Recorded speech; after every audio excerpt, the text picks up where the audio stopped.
Et c'est Tipar. Est-ce qu'on m'entend? Est-ce qu'on me voit? Est-ce que tout va bien? Nice. Merci à tous ceux qui checkent à chaque fois et qui me disent sur le chat que ça marche. Alors, je vais vous dire un truc tout de suite. Je vais peut-être avoir la voix qui part de temps en temps. Et j'ai un ultra mal de crâne. Parce qu'en fait, je suis sorti hier soir. Pour la première fois depuis fort longtemps en club. Il y a un super club ici à Valence qui s'appelle le MIA. Et forcément, j'ai bu beaucoup de café hier soir. Et comme chacun sait, le réveil post-soirée est toujours un peu compliqué. Donc j'ai dormi 3 heures. Mais c'était une putain de soirée. Donc voilà, je suis très content. C'est la première fois que je retourne en boîte, vraiment en club depuis que tout ce merdier a commencé. Ça fait bien plaisir. J'espère que j'ai rien chopé. Je suis évidemment double vacciné, mais bon, on sait jamais. J'ai du sub déjà direct. J'ai même pas encore parlé de pointeur de rien. J'ai déjà des subs. Alors tiens, j'en ai un qui s'est sub avant qu'on commence. Alors moi ça me fait triper à chaque fois. C'est FX Guidé. Donc merci beaucoup FX Guidé. J'espère que je vais être à la hauteur de ton sub. J'espère que ça va te plaire. Je vois Olive 3 qui s'est resubscribe pour le 4e mois consécutif. Franchement. Mais merci. Vous savez pourquoi ça me... Je vais vous dire pourquoi ça me touche en particulier un sub d'Olive 3. Bon, j'ai pas arrêté de faire du prosélytisme pour son soft depuis qu'on a commencé. Hein. Pour rappel, ça s'appelle le Biniou. C'est une machine de coma, c'est-à-dire c'est un truc qui répond au son et qui fait des effets graphiques. Je veux même pas le décrire parce que ça serait mal le décrire, ça serait pas lui faire honneur. Et en fait, Olive, déjà c'est un ami depuis extrêmement longtemps. Et c'est quelqu'un qui est très bon. Putain, déjà le hype train là? Vous êtes ouf ou quoi? Oh là là, attends, mais qu'est-ce qui se passe? Alors attends. Alors attends, il y a des gens qui ont highlight, ça c'est cool. Tac. Jim Power, salut. First time chat, bienvenue à toi. Et salut AZ. Donc Olive qui s'est subscribe et tout ça. Mais attends, Yastromo aussi. Phaléon qui gift un tier 1. Mais vous avez pris de la drogue à midi? Putain, mais merci tout le monde. Vous êtes bon, hein. Ça, c'est parce que je dis que j'ai mal à la tête. j'ai passé une pure soirée, hein, franchement. C'est vraiment un kiff. Hein. Et j'espère que. Parce qu'on était avec des potes. Et on a fait les choses bien. C'est la première fois qu'on ressortait depuis. Hype Train! Oh. Hype Train! Oh là là! Team Power subscribed. Fondu moite-moite, c'est ça? Fondu moite-moite. J'adore ton nick. Subscribe with Prime. Mais vous êtes tous des malades. Oh la vache. Mais merci. Salut de la Suisse. Salut de l'Espagne. Voilà. Ah bah ouais, Unix Commu, là, c'est l'Unix Family. Alors, là, on va faire plus.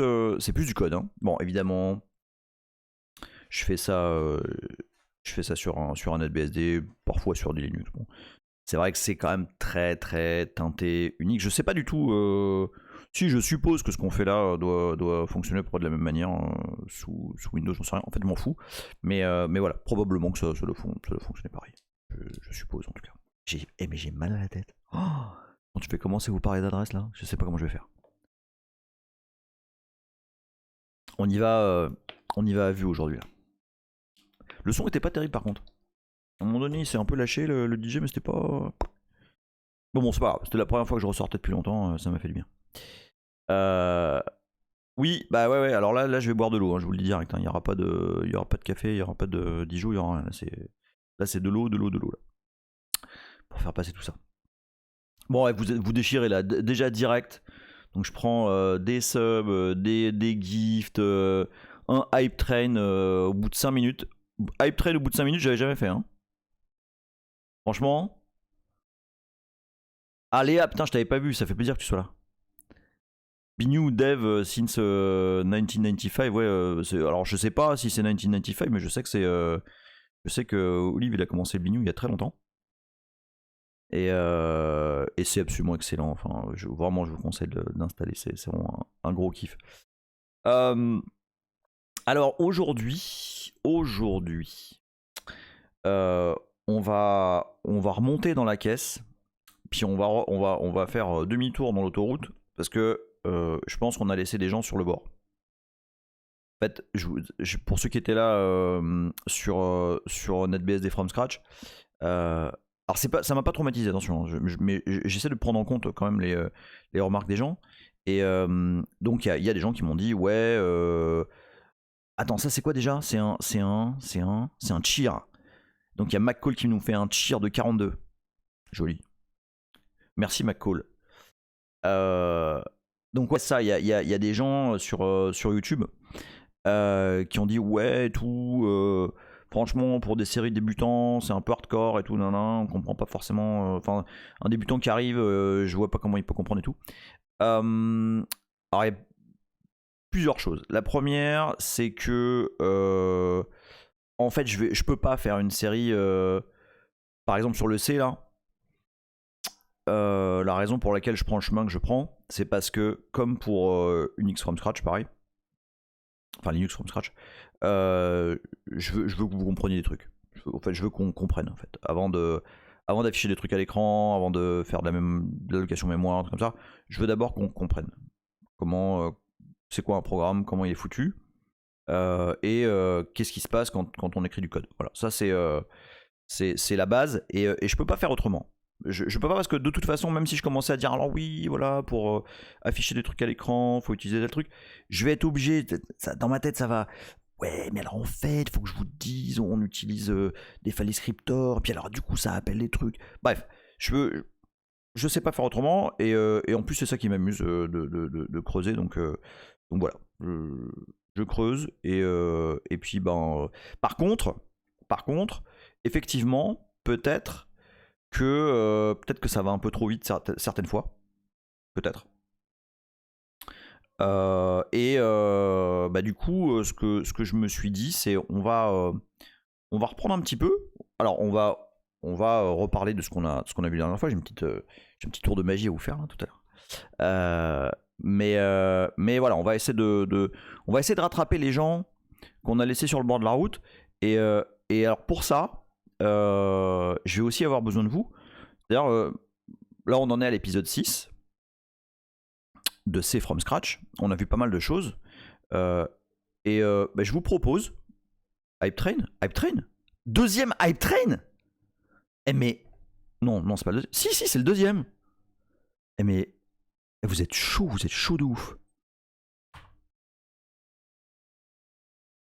Mais c'est chiant. Ah non, mais alors attends, deux Hype Train de suite, je pense que j'ai jamais fait non plus. Hein. Attends, qu'est-ce qu'il dit? Ah, vous avez des emotes machin qui sont unlock. Ouais. Donc ceux qui ont participé, vous avez des nouvelles emotes. Ah, j'avais déjà fait level 2. Ok, je m'en rappelle plus. Ça devait être une fois où j'ai pris trop de café. Donc ce que je vous propose, pour aider les gens qu'on a laissés dans les aires de repos où on est parti, dis donc, on n'a pas oublié quelqu'un. Oui, c'est beau. Bon, il faut aller les retrouver, il faut aller les repêcher. Parce que, je vous ai déjà dit, moi j'aime pas laisser les gens au bord de la route. Donc, ce que je vous propose, ouais, mais les hype train et tout, mais non, mais c'est rigolo, ça distribue des emotes, ça distribue des points de chaîne et tout, ça c'est essentiellement pour créer de l'animation. Donc, ce que je vous propose, c'est de me dire exactement which no viewer left behind. C'est bien ça, c'est pas mal, j'aime bien la phrase. Ce que je vous propose, c'est de me dire, bon bah voilà, par exemple, telle notion, c'était pas super clair. Ce serait pas mal que tu reviennes dessus. Ok, pendant qu'on fait un petit wrap-up. Alors ce que là pour aujourd'hui, ce que je pense faire. Alors ceux qui ont déjà fait la série Linux from scratch, vous allez peut-être vous emmerder, je sais pas. Mais on va parler structure de mémoire sans rentrer autant dans le détail que dans Linux from scratch. On va pas refaire l'épisode sur Elf, etc. Je pense que ça a été assez long et je pense que c'est complet. Si ça l'est pas, bon, on pourra faire une passe dessus dans la série LFS. Mais juste pour rendre extrêmement concret et extrêmement réel la notion d'emplacement des variables en mémoire. Ok, pour que vraiment on voit ça pour ce que c'est-à-dire des bytes qui sont alignés les uns derrière les autres. Voilà, parce que c'est que ça en fait. D'accord ? Si vous êtes d'accord avec ça, je vais attendre encore 3 minutes là qu'on passe un quart d'heure pour que les retardataires arrivent. Bon, on est déjà à 41, donc je pense que c'est pas mal la vitesse de croisière. Alors pour ceux qui bitent rien à Twitch, on m'a linké une vidéo il y a pas très longtemps sur YouTube. Je sais plus où la retrouver. C'est une vidéo en français. Shobi44 il dit bonjour. Des variables, mais quelles variables? Dièse mensonge. Bah ouais. Non mais justement, tu vois, histoire d'entériner ça quoi. Que vraiment on soit persuadé, qu'on comprenne et qu'on soit certain de ce qui se passe quand on démarre un programme en C, quand on démarre un programme qui a été écrit en C, et quand on écrit en fait, qu'on se remémore, ah ouais en fait là en fait je suis en train de faire ça, puis ça va faire ça, puis ça va s'empiler, voilà. Il y a Astromo qui dit il faut une emote mensonge. Putain, c'est clair. Oh, en plus je sais, c'est le mime I lied. Attends. Je vais passer en big term. Tiens, je spoil un peu là. Image. .google.com.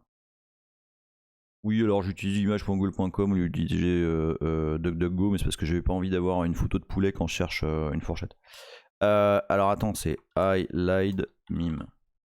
Non, mais j'aime bien DuckDuckGo, hein, mais c'est juste que. C'est celui-là. Vous connaissez celui-là? I lied. Ça va être. Vous savez quoi? Ça va être mon emote. Ça va être mon logo. I lied. Après, c'est pas vrai, attention. Hein. C'est pas moi qui mens. C'est pas moi qui mens. Hein. Attends, tiens, je vais revenir sur la full cam. On voit un peu de bordel derrière moi là. L'ombre qui bouge, c'est mon chien. Un de ces quatre, il faudra que je fasse un setup un peu comme un vrai streamer. Je sais pas, c'est toujours super clean et tout chez les gros streamers. Hein. Genre, ils ont des pièces super bien gaulées avec les bibelots aux bons endroits et tout. Vous voulez que je fasse ça? Un truc un peu plus pro là? Je sais pas. J'arrive déjà pas à setup mon OBS d'une fois sur l'autre comme il faut là. Ah tiens, ouais, puis j'ai préparé ça aussi. On va voir si ça fonctionne de base là. Ouais. Regardez comme c'est beau. Hop.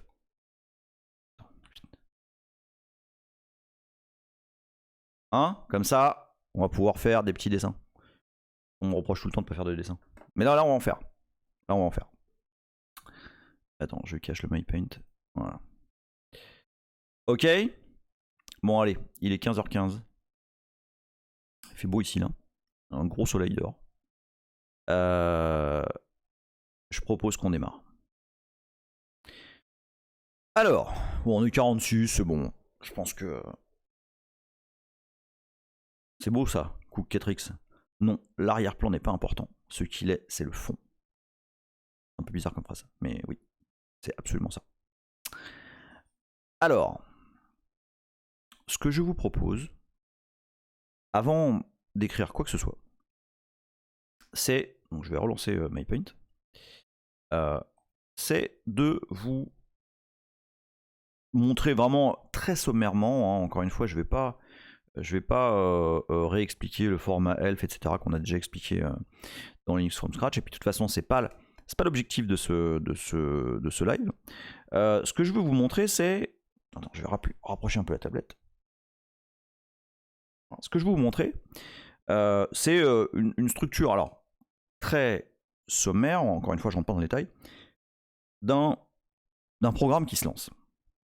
Donc, un programme qui se lance, c'est une zone mémoire, okay, c'est un espace d'adressage, avec différents segments, hein, on va appeler ça comme ça, différentes sections. L'explication de ces mots-là, vous l'avez encore une fois dans la série sur ELF dans Linux from Scratch. Et puis dans ces sections, donc encore une fois, je vais pas être précis, d'accord, je vais un peu grossir le trait. On a une, donc ça c'est un programme, ok,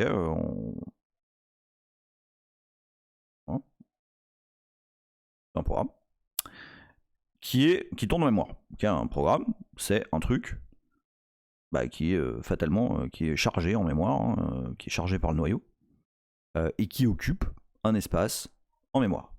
D'accord ? Ce programme, il est composé d'un certain nombre de choses.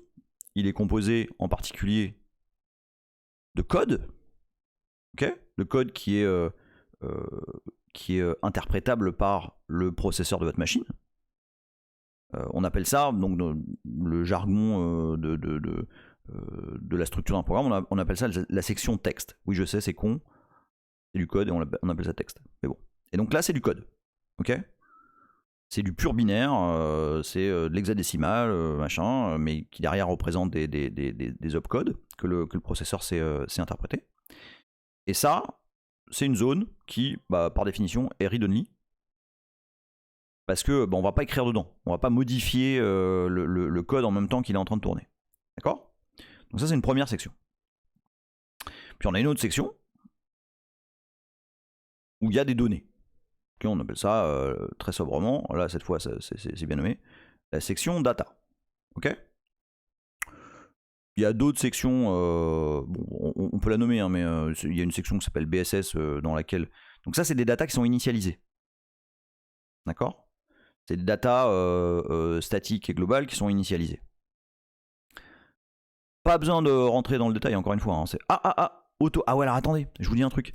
John Livingstone ne peut pas être là aujourd'hui. Et vous savez bien que John Livingstone, c'est mon père sur ce canal, parce que il prend toutes les questions, il me les note, il y a un pad et tout, c'est super classe. Et là, il n'est pas là. Donc je suis obligé de... Faudra que je suive. Et alors du coup, je viens de voir passer un sub Antorbebs. C'est ça, Antorbebs, qui vient de subscribe pour 3 mois direct. Et ça, c'est beau. Ça me fait vraiment super plaisir. Merci beaucoup, Antorbebs. T'es déjà venu ? J'ai l'impression que c'est la première fois que je te vois. Après, encore une fois, hein, ça dépend de la quantité de café que j'ai pris, mais j'ai l'impression... Ah, il y a Stromo qui dit, je peux faire le remplaçant si tu veux. Bah écoute, ouais. Bah attends, je te mets le... Non, mais t'inquiète, t'embête pas. T'embête pas, Yastromo, je vais essayer de suivre, et puis si jamais il y a vraiment un gros truc qui passe et que je vois pas, fais-moi un highlight ou dis-moi, insulte-moi. Ma chaîne est super. Ah bah écoute, merci beaucoup Antorbebs. Ça me touche, tu vois. Ça, j'ai vu, il y a eu un commentaire tout à l'heure, je sais plus, qui est sur Twitter, hein, quelqu'un qui disait qu'il avait 5 heures de route et qu'il allait s'enquiller les vidéos à moi. Mais il y a eu tellement de notifs là que je les suis plus. Ouais, je voulais le remercier en live parce que ça m'a fait vraiment super plaisir. Attends, j'essaie de le retrouver.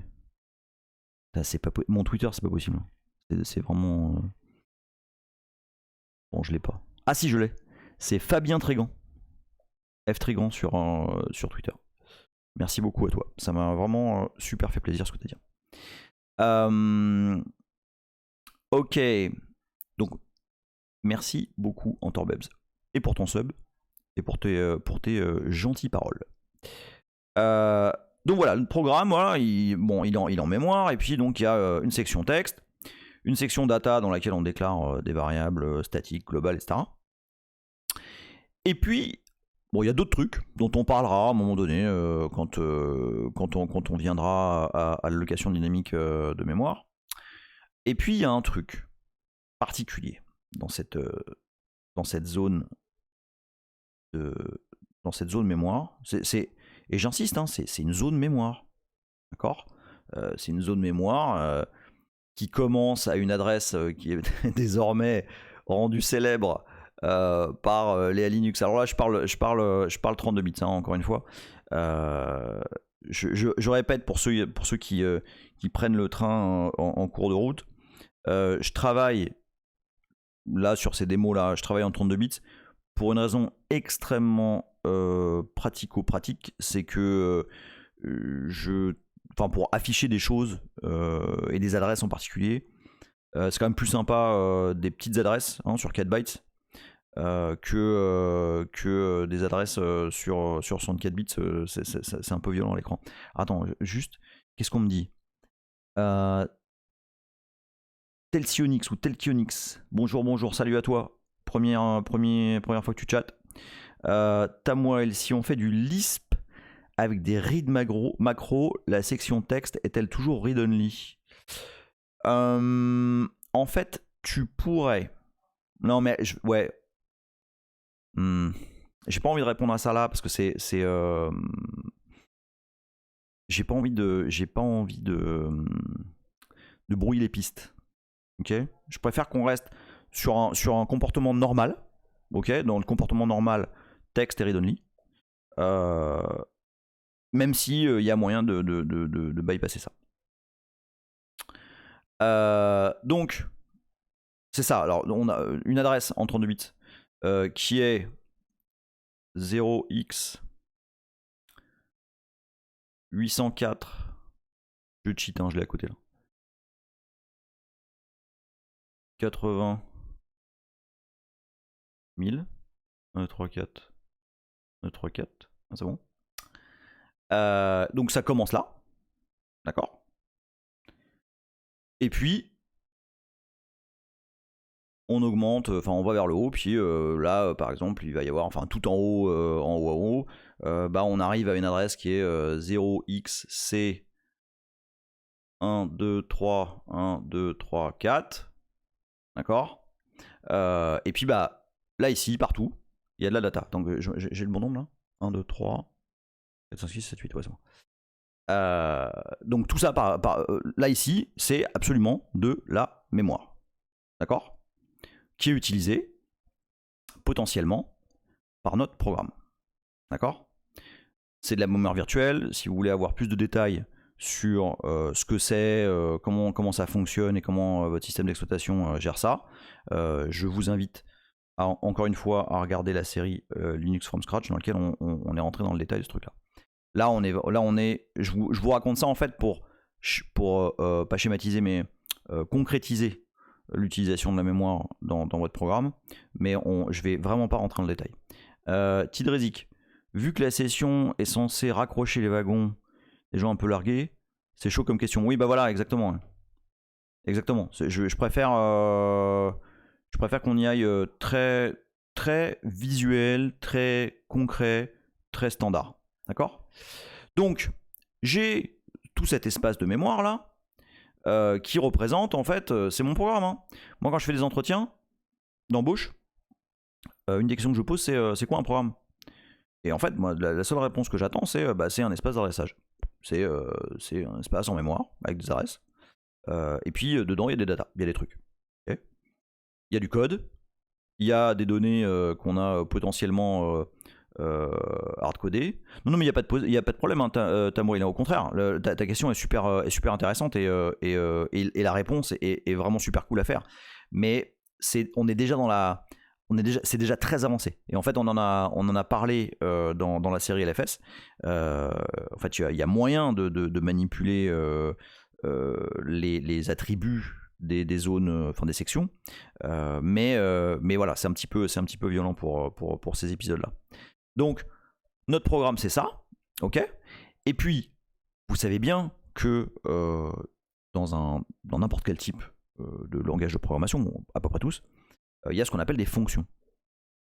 Et dans les fonctions, en général, on déclare des variables qui sont locales à la fonction en question. D'accord ? Et ces variables, elles viennent s'inscrire dans une zone mémoire qui s'appelle la stack. D'accord ? Quand on déclare une fonction et qu'on dit voilà, j'ai un entier qui s'appelle i, j'ai une chaîne de caractères qui s'appelle c, etc., etc., dans la fonction, et ben ça vient s'inscrire ici. Ok ? Les unes à la suite des autres. Ok ? Il n'y a rien de plus à élaborer là-dessus. Hein. Donc ça c'est un petit dessin basique. Je vous montre quand même la version un peu plus sympa et un peu plus étoffée.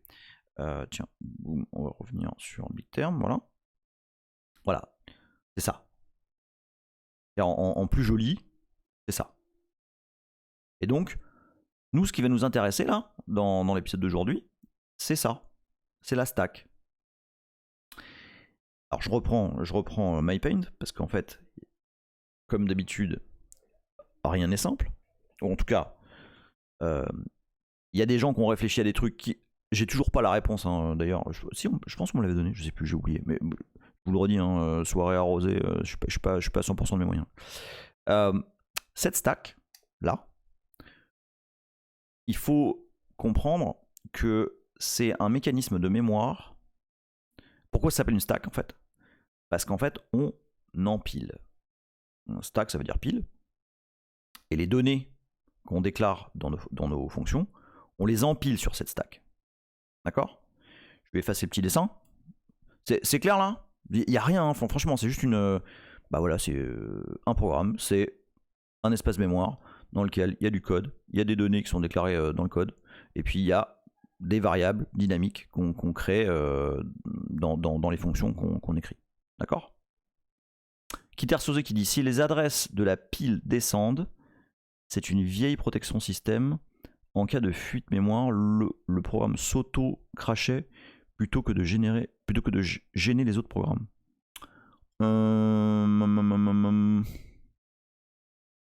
Ok, mais alors c'est super historique parce que du coup là en fait cet espace d'adressage, encore une fois sans rentrer dans le détail, c'est en réalité un espace d'adressage virtuel.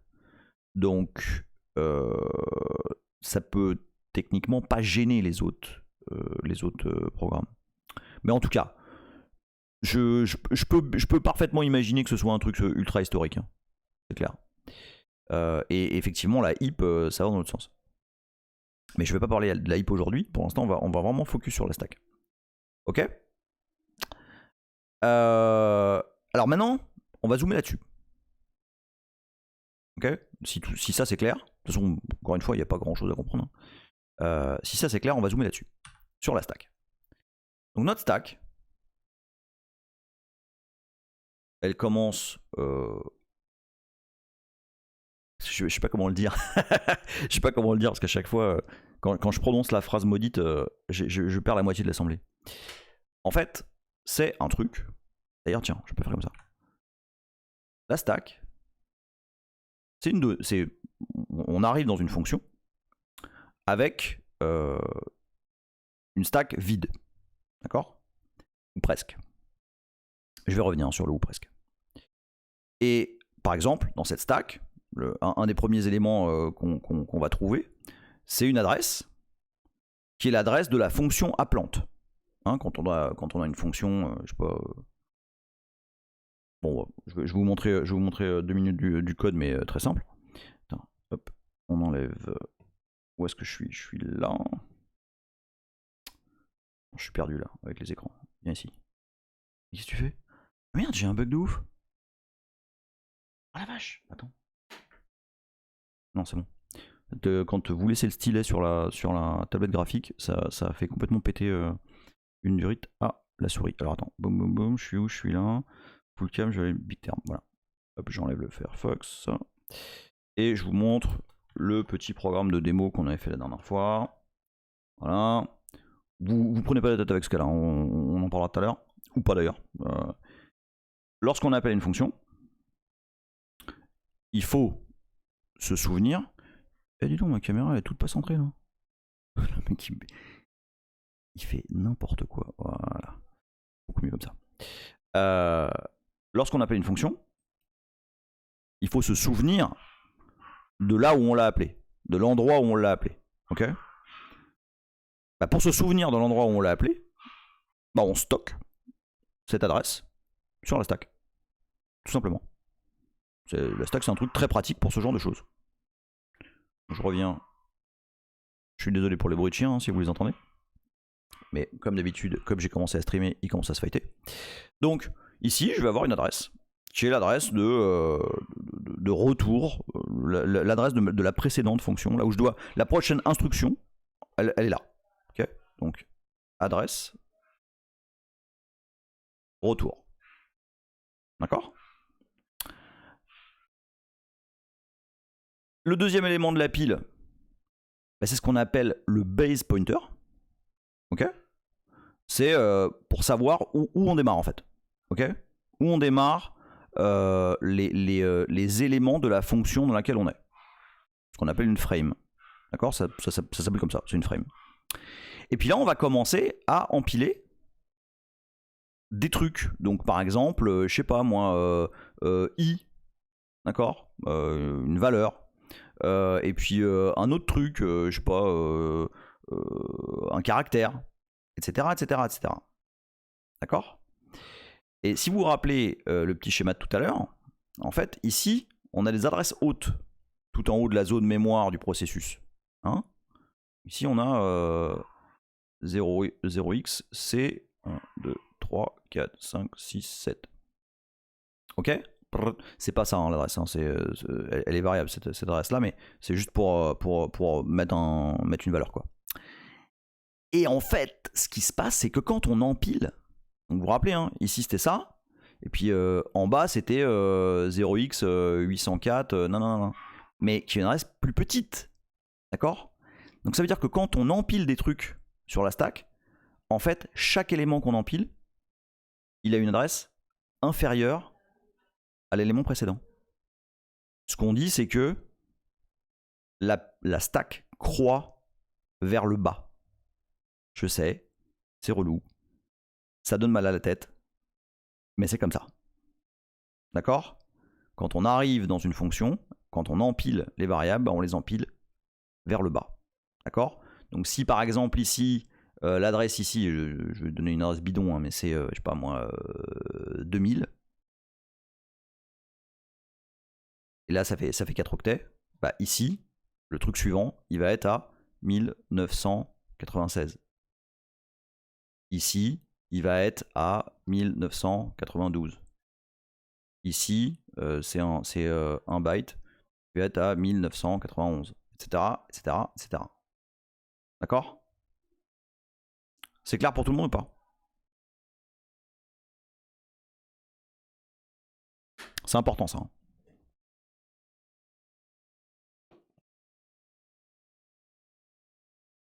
Ça c'est une notion de base. On me dit, parce qu'on me dit ouais, c'est trop compliqué et tout. Honnêtement là, ce que je viens de vous montrer, entre la structure mémoire de ce qu'est un programme et l'organisation de la stack, enfin là, je pense, hein, bon, évidemment, si je montre ça à un pizzaiolo qui a jamais rien fait en termes informatiques, ça va peut-être pas lui parler. Mais n'importe qui a une petite notion de mémoire, d'informatique, etc., normalement, Ça, c'est une notion de base. D'accord? Alors ouais, effectivement, Tidrezik, moi j'aime bien, effectivement, j'aime bien montrer ça avec de l'assembleur parce qu'on on se rend compte, on se rend mieux compte de ce qui se passe. Mais je me dis, voilà, ça se trouve, ça fait peur à tout le monde et il faut pas le faire, quoi. Donc, on verra, on va voir comment on avance. Donc, voilà, ça c'est vraiment la base de ce qui se passe quand on arrive dans une fonction. D'accord? Lorsqu'on déclare une fonction, en fait, c'est ça qui se passe. Je passe sur le big terme.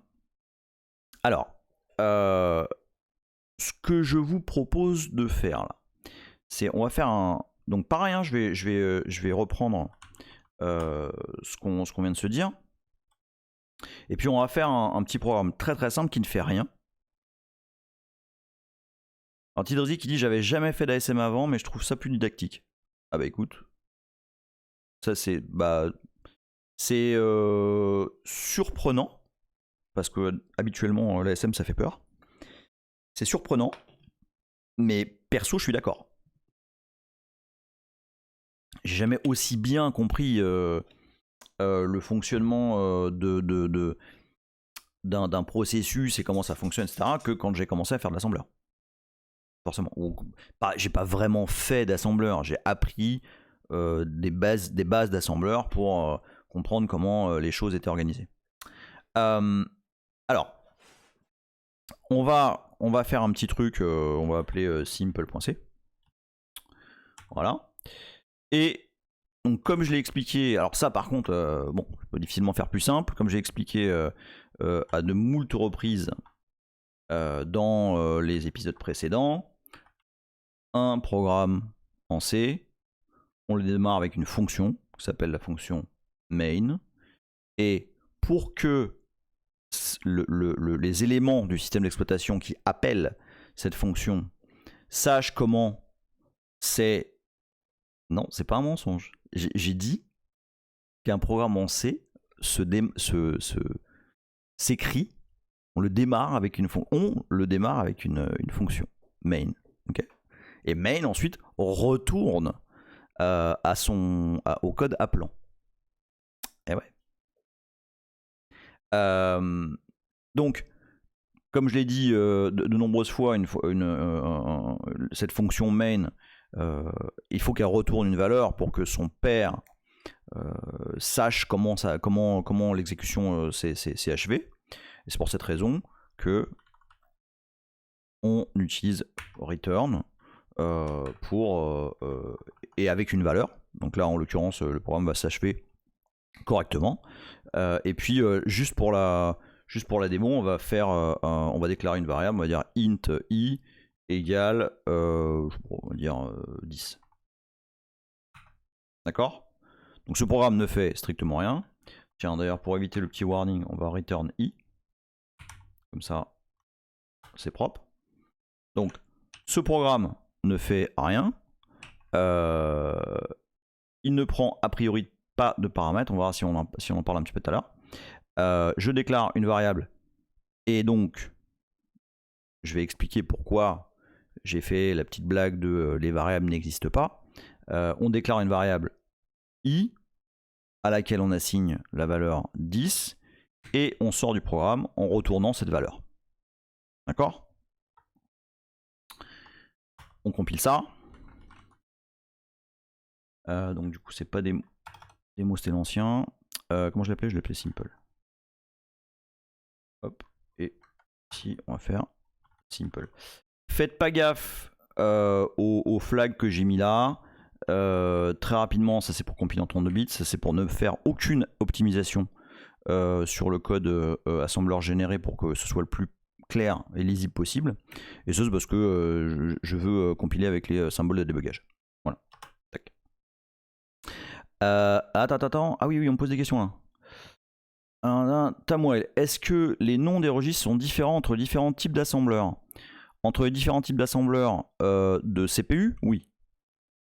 Et entre, même d'ailleurs, entre x86 et AMD 64, enfin 64 bits, les noms des registres sont sensiblement différents.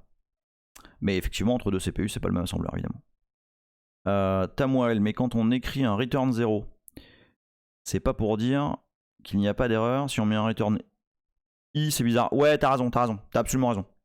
Là, en l'occurrence, bah, du coup, c'est intéressant parce que justement, mon programme ne va pas bien s'achever.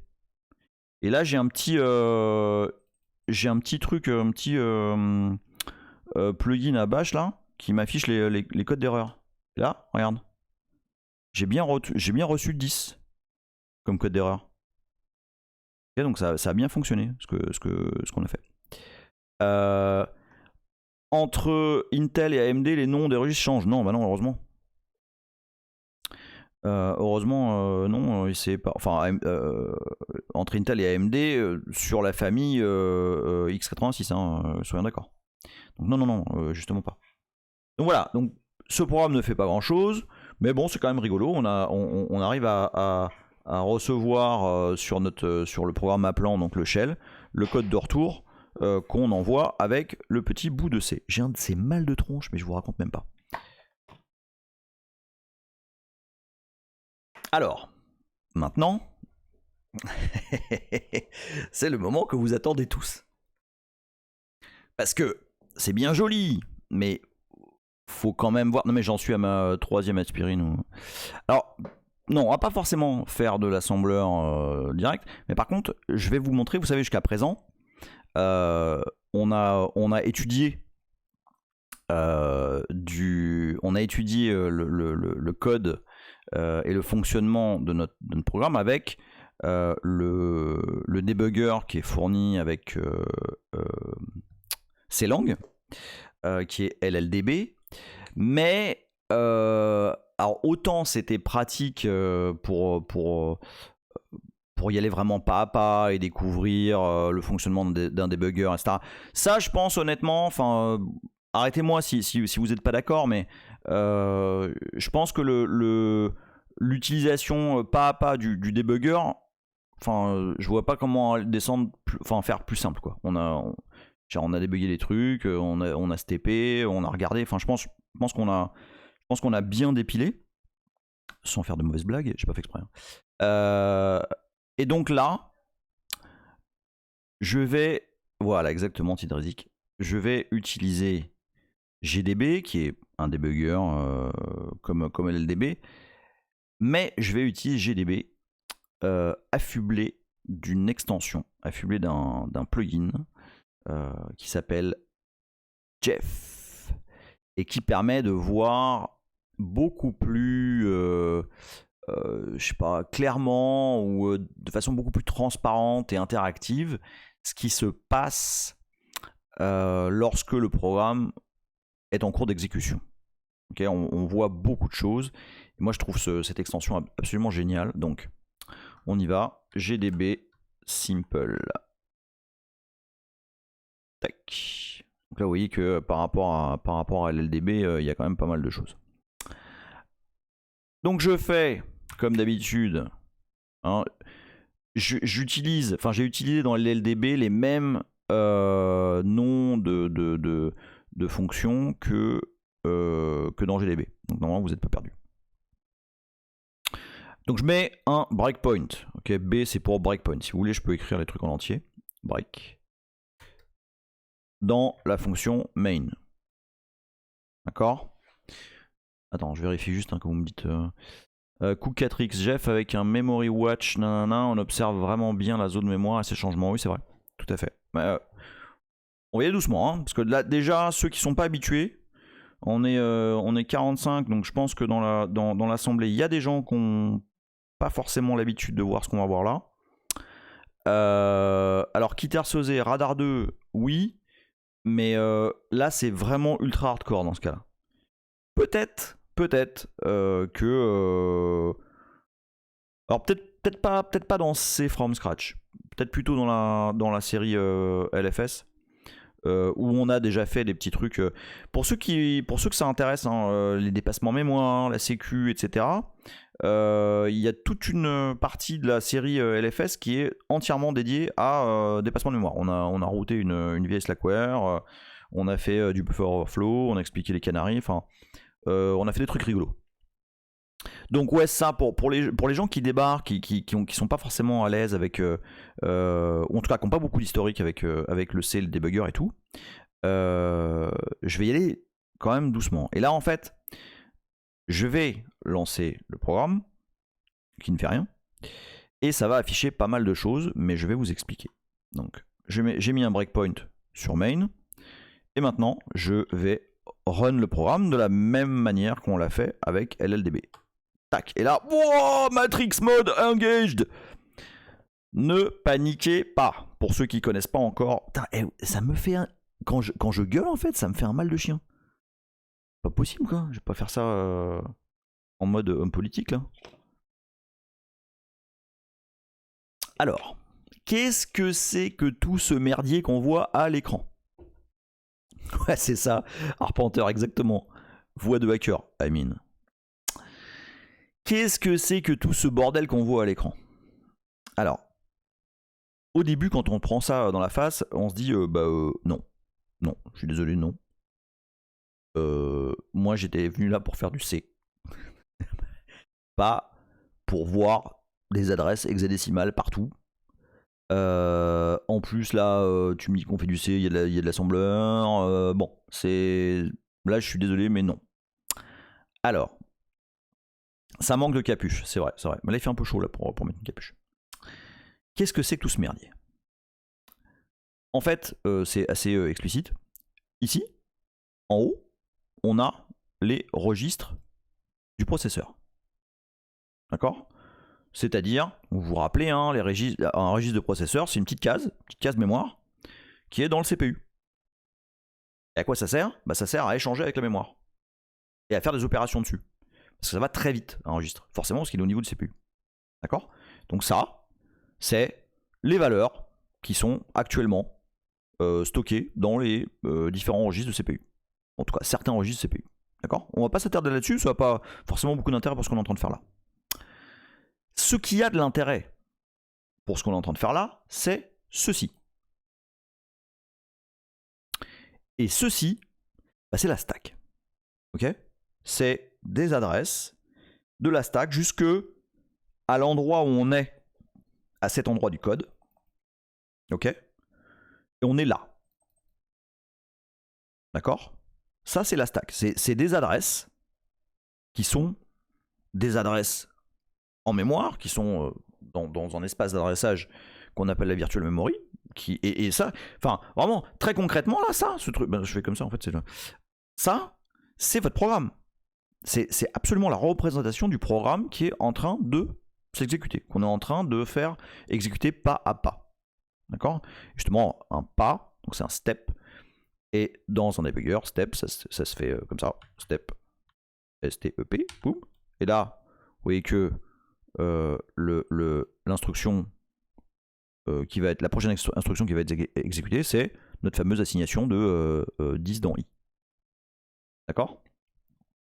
Ouais, non, c'est vraiment super, hein, Jeff, pour dérouler un programme et comprendre ce qui se passe. C'est vraiment au top. C'est vraiment au top. Ah ouais, alors attends, ouais, alors c'est important ça. Kitter Sosé, il dit j'ai toujours la sortie de la stack, Jeff, dans le mauvais sens. Alors oui, mais tu peux changer ça en fait. Attends, bouge pas, j'avais la doc tout à l'heure là. Je sais pas si je l'ai encore là. Attends. Ouais, je l'ai. Donc, en fait, il faut faire ça. Et moi, je le fais toujours. Il faut... Attends, je reprends le canal. Hop. Il faut faire ceci. Get context gros stack down true. Et ça fait avancer la stack dans le, entre guillemets, bon sens. Parce que sinon, pour ajouter un petit peu d'incompréhension au fait que c'est déjà le bordel que la stack aille vers le bas, et ben Jeff, par défaut, il le met dans l'ordre. C'est-à-dire, il commence par les plus petites adresses et il finit par les plus grandes. Mais ce n'est pas le fonctionnement naturel, si on veut, de la stack. Pour moi, ça me fout le bordel. Je préfère le voir dans le vrai sens. D'accord? La stack grossit vers le bas. D'accord? Donc, on stack les choses comme ça. Ok? Donc ici, on voit littéralement le contenu de cette fameuse stack. Ok? Et là, si je step, donc je vais à l'instruction suivante, boum, qu'est-ce qui se passe ici? Vous voyez que j'ai stacké, j'ai empilé A, qui est 10, ok, en hexadécimal, A c'est 10. J'ai empilé A sur la stack. C'est tout. C'est aussi simple que ça. J'ai empilé A, et A est accessible ici. Si je regarde, donc X c'est pour examine. Si je regarde le contenu de ce qu'il y a à cette adresse-là, FFF, CZ machin, il y a bien 0xa, okay, qui est la variable qu'on a déclarée. D'accord? Est-ce que c'est... en le regardant avec des yeux innocents, on va dire, est-ce que vous trouvez que c'est compliqué là ce qu'on vient de faire? Genre, voilà, on a déclaré une variable, on a dit, voilà, la mémoire elle est organisée de telle façon, on empile les trucs, et bah voilà, on a déclaré une variable, du coup elle est empilée dans cette... j'ai pas menti, hein. À aucun moment, j'ai fucking menti. Que ce soit clair. Donc, ouais, mais c'est ça en fait, le truc, Yestromo a raison, il dit non ça va, mais bon, à force on est habitué, donc on n'est plus forcément objectif. Mais, bah tiens, Tidrezik, qui est arrivé il y a pas très longtemps, et qui a pas du coup été biaisé par la série Linux from Scratch, où effectivement on a utilisé GF dans tous les sens et tout. Est-ce que ça te paraît clair, quoi? Ok, jusque là pas de souci. Bon, ok, super. Donc, quel était, comment on matérialise le fait que, vous savez, quand on a blagué à dire, ah bah ouais, mais les variables ça n'existe pas. Bah en fait c'est ça. C'est que lorsqu'on déclare, lorsqu'on dit qu'on déclare une variable dans un programme en C, en fait on déclare rien du tout. On empile une valeur dans une zone de la mémoire, la stack. Ok? Et cette valeur, elle est à un endroit. Ok? Elle est en l'occurrence à cette adresse. Ok? Bon. Il y a des trucs rigolos à faire avec cette stack. Je vous ai dit que on empile les données. Okay, donc là, par exemple, si ici, derrière int i égale 10, j'avais, je sais pas moi, char de c égale t. Ou a, plutôt a. Juste parce que je connais le code. Je pense que je connais le code. Qu'est-ce que ça ferait? Qu'est-ce qui se passerait? Eh ben, on aurait... Ici, on aurait a. Puis on empilerait un nouveau truc derrière. À l'adresse plus 4. Puisqu'un int, c'est 4 octets. Et on aurait la valeur hexadécimale de A, de 41. D'accord? On essaye? Juste pour rendre les choses vraiment extrêmement visuelles, extrêmement simples. Donc là, ici, je déclare donc, un caractère. Donc un caractère en C, c'est un truc qui est sur 8 bits, ok, c'est qui est sur un octet. C égale A, par exemple. D'accord? Donc ça, et là ça m'indique qu'il y a un warning, en fait c'est un plugin de Vim. Puis là ça me dit en bas là, unuse variable C. Ok? C'est pratique. Donc là je mets A.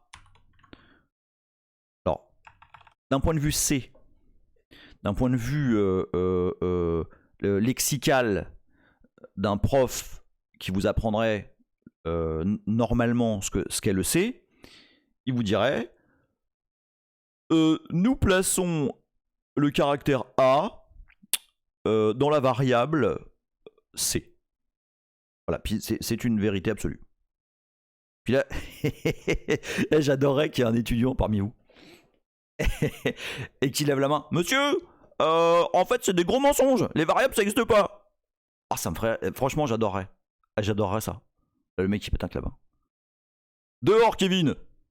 Non, mais qu'est-ce que c'est que cette connerie encore? Ça fait le 3ème qui me fait le coup cette semaine. Ah, putain, ça me ferait kiffer ça. Ah, j'adorerais. Je me grime un peu. Je me rajeunis et puis je m'en cours. Ah, monsieur. Non, mais non, ça se fait pas. Bref, oh là là, ma tête va exploser, je vous jure. Je peux plus rien prendre là. Bon, bref. Donc je déclare ma variable i. En réalité, j'empile sur la stack 10. Ok. Et je déclare ma variable c. En réalité, je vais empiler le code ASCII de A sur la stack. Avouez quand même. Ouais, c'est 1000 fois que je dis ce genre de truc, hein, mais avouez que ça a de la gueule quand même. De savoir. Vous voyez ça, mais en fait, vous savez ce qui se passe. Attends, qu'est-ce que tu dis, hardware address? Bah non, mais je vais pas me faire vomir, c'est trop tard là. L'alcool, il est plus dans mes veines. Enfin, il est dans mes veines, là. Même il est dans mon cerveau maintenant. Ah ouais, attends. Non, pas du tout. J'ai pas du tout dit alcool. Twitch. C'est pas du tout ça que j'ai dit. J'ai dit café. Café, c'est du café. Le café, ça me donne mal à la tête. Oh là là là là. Puis hier soir, j'ai bu plein de café. Voilà. Voilà. Je suis toujours là. On ne va pas couper le. Voilà, ok. Donc, qu'est-ce qu'on dit? Moi, je vois bien le truc et la tronche du prof quand l'étudiant donne l'explication derrière. Bah ouais, ce serait drôle. Bon, oui, il le fout dehors. Moi, je me suis fait foutre dehors hein, quand j'ai dit des trucs comme ça.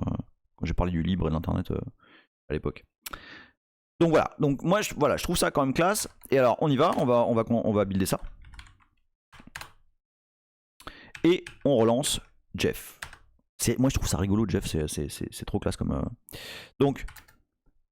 Maintenant, j'utilise la version courte, hein, B pour break, d'accord, c'est bon. B main. Attends, il y a du monde qui parle là. Boulon, le mal à la tête n'est pas dû à l'alcool. Ben non, exactement, pas du tout. De toute façon, j'ai pas bu d'alcool. C'est absolument, c'est le café. FIB 01. Alors, sauf erreur, tu n'as pas le droit de boire en live. Par contre, tu n'as. Attends. Tu as le droit de boire en live, par contre, tu n'as pas le droit d'être bourré. Alors, en fait, j'ai lu les conditions générales.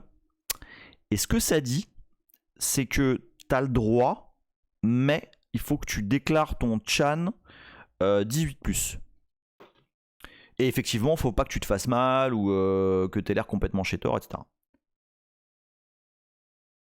Mais là, comme j'ai pas mis... Coucatrix, il dit GDB cerveau pour savoir pourquoi. Comme j'ai pas mis le flag 18+, eh bien, je le dis hein, très simplement. Non, mais je peux pas répondre. C'est du café noir, vraiment très fort. Puis j'ai mélangé plusieurs sortes de café, alors du coup, vous savez comment ça se passe hein, quand on mélange les cafés, ça va. Donc je mets mon breakpoint à main et je run et là, brrr, matrix. Et qu'est-ce qu'on a dit? Oui, on a dit voilà. Alors, donc là, on est ici, d'accord? Et on step un coup. Hop. Et donc, qu'est-ce que ça fait quand on a steppé un coup? Eh ben, on a mis A dans... on a empilé... Non, pas du tout A, n'importe quoi. On a empilé 10 sur la stack. Ok? Il est là. Right? On est bon? C'est quoi le prochain truc qui va se passer? Eh ben, on va empiler 41. C'est-à-dire la valeur, hexadécimale de A sur la stack. D'accord? Et en fait, vous voyez ici, ça prend 1 octet. D'accord? Et oui, il y a effectivement tout ça de gâché. Ok? Bon, là, si je déclarais d'autres variables, etc., bah, on aurait d'autres... Non, d'ailleurs, je dis de la merde, c'est pas gâché. Si j'en mettais d'autres derrière, ça se mettrait juste derrière. Si je mets A, bah, ça fera A ici. Ok, 41. C'est bon sur la stack et la façon dont on empile les variables? Je pense que là, c'est difficile de faire plus plus clair, quoi. Plus dans le détail. Tu vois, je vais me faire engueuler parce que j'étais trop dans le détail. Maintenant, qu'est-ce qu'on a dit depuis le début de la petite démo là? Qu'est-ce qu'on a dit? On a dit qu'on empile des valeurs sur la pile qui est une succession d'adresses en mémoire. D'accord? Des adresses. Lorsque je fais X, donc lorsque j'examine, donc W c'est pour écrire un mot. Hein, un mot c'est 4 octets là. Lorsque j'examine le contenu de cette adresse, donc lorsque je regarde ce qu'il y a à cette adresse, ça me dit effectivement qu'il y a A. On est d'accord? Vous me suivez là? Enfin voilà, il se trouve que voilà, il y a des adresses, on a mis des trucs, ces adresses. Bon, okay. Je peux par exemple écrire ce qu'il y a au lieu de l'écrire W là, je peux afficher les 4 bytes qu'il y a à partir de cette adresse.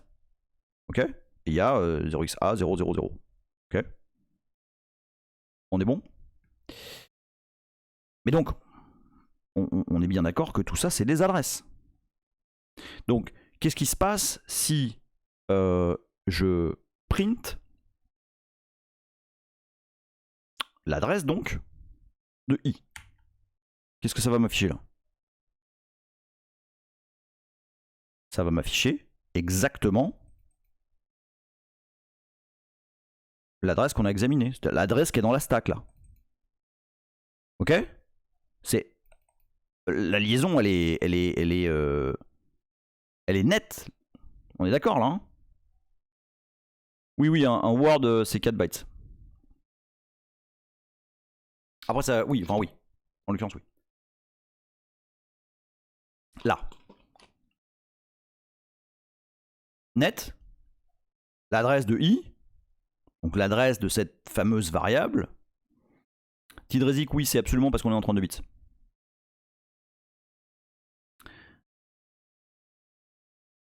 Voilà, donc il y a Hardwareas qui prend un peu d'avance. Et effectivement, ça, puisque c'est une adresse, c'est ce qu'on appelle un pointeur. Et c'est pour ça que ça ne dit pas int, mais int étoile pour dire ouais, à cette adresse-là, il y a un int. D'accord? Allez, prenez votre respiration là. Est-ce que tout le monde, absolument tout le monde, est-ce que pour tout le monde c'est absolument genre limpide de ouf? J'ai déclaré une variable dans mon code C. Ce que ça fait, c'est que ça empile une valeur sur la stack. La stack, c'est rien de plus que une liste d'adresses. Et à cette adresse, j'ai mis la valeur A. Ok? Du coup, il n'y a pas de différence entre pointeur et référence. Est-ce que je le dis maintenant ou est-ce que je dis pas maintenant? En fait, lorsque ce qu'on appelle référence, c'est simplement que tu copies des choses. C'est-à-dire que lorsque, par exemple, tu appelles une fonction, non, on peut aussi dire, Widge, on peut aussi dire passer en référence en C. C'est simplement que quand tu passes un paramètre, c'est pas comment dire, c'est pas une terminologie que j'ai eu l'habitude d'utiliser ni d'entendre, mais je pense que ce que ça signifie, c'est que lorsque tu passes une valeur, je crois que c'est en référence, en réalité tu copies la valeur dans la fonction destination. Okay, alors que quand tu passes un pointeur, tu passes réellement le pointeur vers l'adresse mémoire. Donc si tu modifies son contenu dans la fonction destination, ça va effectivement modifier son contenu. D'accord? Nanana, la commande télescope, ouais. Alors je vais éviter d'utiliser les fonctions un peu advanced de Jeff pour l'instant. Alors juste je voulais qu'on fasse connaissance avec, avec l'outil avant d'aller plus loin. Ouais, c'est ça. Référence, tu passes l'adresse et l'autre, ça s'appelle passage par valeur. C'est pour ça que je vous dis, j'ai pas l'habitude d'utiliser ces termes-là, donc je veux pas non plus, je veux pas vous induire en erreur. Simplement, enfin, lorsqu'on, c'est pour ça que je veux pas en parler maintenant. Mais lorsqu'on passe une valeur à une fonction, et ben on passe sa valeur et puis en fait on la copie en réalité. On verra ce que ça veut dire d'un point de vue code après. Tamoil, ok, je vois. Moi je parle de référence quand j'écris et de P et pointeur quand j'écris étoile de P. Ah ouais, d'accord, ok. D'accord. Donc il y a Stromo qui dit non passer l'adresse, c'est un pointeur en référence. La magie est faite par le compilo et tu peux modifier directement la valeur d'origine. Ok, donc ça va pour l'instant. Donc qu'est-ce qu'on en retire? D'accord? Qu'est-ce qu'on en retire de tout ça? On en retire que finalement ces données, elles sont accessibles simplement en appelant leur adresse. Okay, on peut avoir le contenu d'une zone mémoire en appelant son adresse. Ok? Et je vais juste vous montrer ça, puis après je cut parce que je vous jure, j'ai un mal de chien à la tête. Mais je veux quand même vous montrer un truc. En fait, une des premières questions qu'on m'a posées quand on a commencé à parler de pointeurs, c'est mais du coup à quoi ça sert? Bon, bah là, vous comprenez que ça sert simplement à pouvoir adresser des valeurs en mémoire. Bon. Et puis j'avais dit à ce moment-là, puis par exemple, il y a des choses qui sont en mémoire qu'on n'a pas forcément besoin d'explicitement déclarer, on y a quand même accès. Hein, je ne sais pas si vous vous rappelez de ça. Par exemple, on pourrait, avec l'adresse d'une carte graphique, écrire un truc à l'écran, allumer un pixel en mettant une valeur à une adresse. Dans la structure de la stack dont je vous ai parlé tout à l'heure, il y a... Attends, est-ce que je l'ai ici? Ouais, je l'ai ici. Je vous montre Firefox. Donc ça c'est une vue un peu plus, bon ceux qui connaissent le canal connaissent déjà ce petit schéma. C'est une vue un petit peu plus détaillée de d'une frame et de la stack en particulier. Et ah non attends, voilà. Donc je vous ai dit que lorsqu'on rentre dans une fonction, le premier truc qu'on empile sur la stack, c'est le frame pointer, donc vraiment l'adresse à laquelle commence la fonction. Et le truc qu'il y a juste avant, c'est l'adresse de retour. Okay, là où on doit revenir quand on a fini cette fonction. C'est bon là? C'est super clair ou pas? Avant que j'aille 4 clés avant. On est bon là-dessus? On a beaucoup joué avec ça dans LFS. Bon, et alors, avant cette adresse de retour, donc 8 octets avant EBP, et alors attention, ça me fait marrer à chaque fois que je dis ça parce que c'est tellement pas naturel.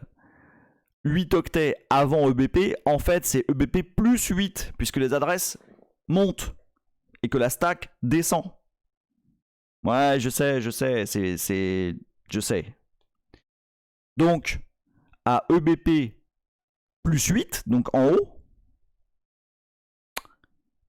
en fait, c'est les arguments qui sont passés à la fonction qu'on va trouver là. D'accord? Donc, je reviens sur Jeff.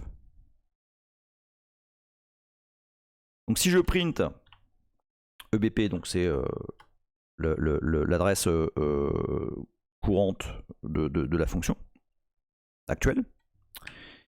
Si je fais EBP plus 4, c'est... non, attends, qu'est-ce que tu fais là? Voilà. Attends, même chose. Donc là, EBP, c'est l'adresse courante. EBP plus 4, c'est l'adresse à laquelle je vais revenir. Et EBP plus 8, merde. plus 8, c'est quoi? Qu'est-ce qu'il y a à EBP plus 8?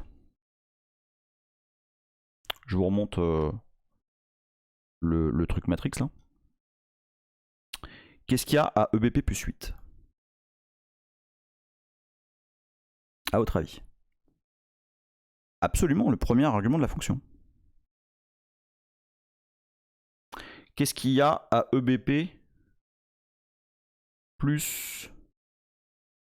Attends, plus 8. Où est-ce que je suis là? Ouais. Plus 8, 9, A, B, C. Qu'est-ce qu'il y a à EBP plus 0xC? Accrochez-vous là, accrochez-vous là. Aïe aïe, Stromo qui spoil. En fait... Allez, c'est un tout petit mensonge de rien du tout. À EBP plus 8.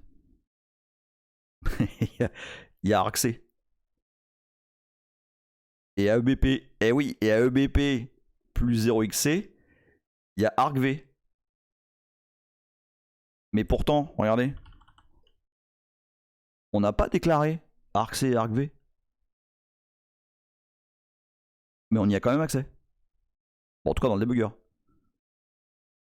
Parce que, de toute façon, quoi qu'il arrive, la fonction applant a empilé ArcC et ArcV.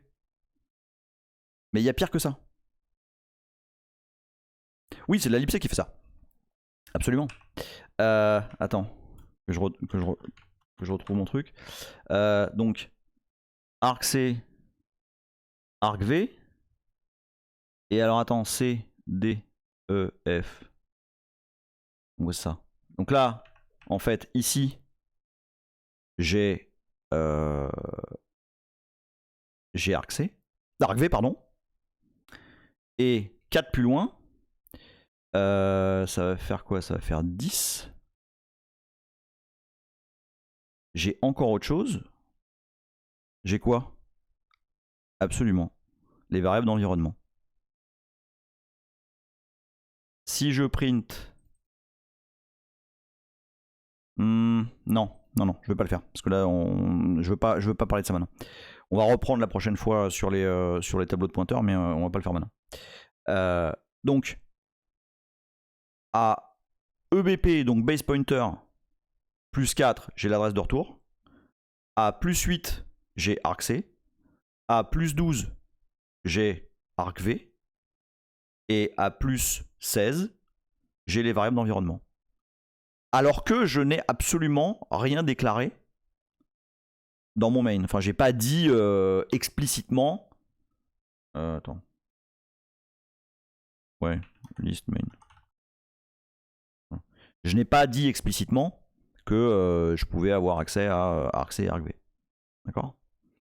Hardware adresse. Donc, on peut faire des coquineries avec tout ça, si j'ai bien compris. Bah oui, évidemment. Évidemment, on peut aller chercher des trucs qu'on n'est pas censé aller chercher. Voilà.